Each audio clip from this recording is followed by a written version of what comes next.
Understanding Gear Ratio. Hello, dear learners. Today, we're going to dive into a mechanical phrase that you might have come across: gear ratio. This is especially common when talking about bicycles, cars, or any machinery with gears. By the end of this video, you'll have a clear understanding of what it means and why it's important.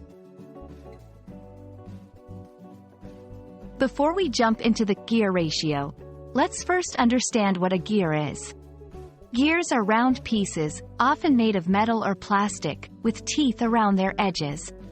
They are used in machines to transmit motion or to change the speed or direction of motion. When two gears are meshed together, turning one gear will turn the other. Now, onto the main topic: gear ratio.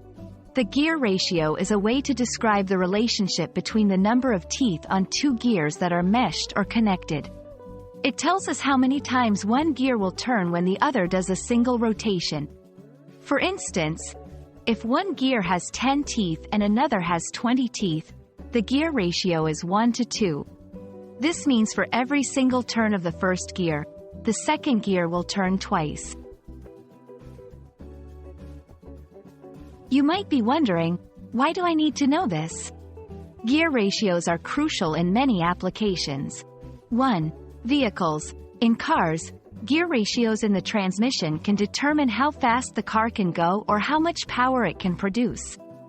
2. Bicycles. For cyclists, different gear ratios will make it easier or harder to pedal, especially when going uphill or on flat surfaces. 3. Clocks. In timepieces, gear ratios are essential to ensure that the hour, minute, and second hands move correctly.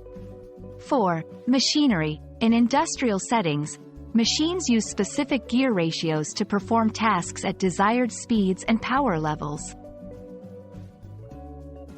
Understanding gear ratios can help in selecting the right machinery, enhancing performance, and achieving desired results in various scenarios.